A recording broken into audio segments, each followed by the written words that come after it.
Kaixo neska mutilak, hau da Gazteon kazetaren bideobloga. Gaur, milaka eta milaka urtez gizakiak egin duen ekintzari buruz hitz egingo dugu.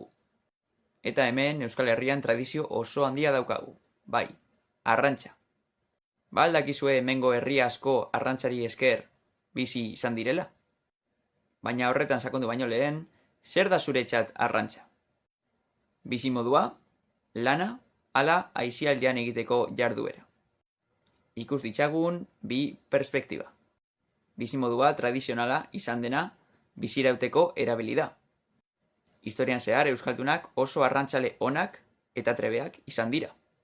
Bakailaoak, baleak, denetarik hartu dugu itsasotik. Gainera, itsaso oso urrunetara joaten ziren, Islandiara, Ameriketara. Mundu mailan arrantzale euskaldunek ospe handia daukate. Bestalde daukagu aisialdirako ekintza. Lagunekin edota familiarekin egiteko jarduera interesgarria izan daiteke. Natura eta animaliak gustatzen bazaizkizu, oso aukera ona izan daiteke zuretzat. Gainera, poltsiko guztietarako prezioak egon daitezke. Hortaz aparte, arrantza egiteko estiloak eta metodoak oso aurreratuak dira orain. Gaur egungo arrantzan, jasangarritasuna helburu bat da. Batez ere ingurumena zaintzeko eta bertan bizi diren espezieak babesteko.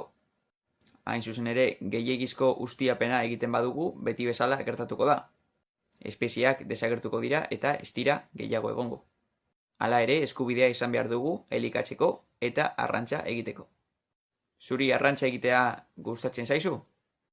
Eta hau izan da Gazteon kazetaren bideobloga. Besarkada bat eta laster arte!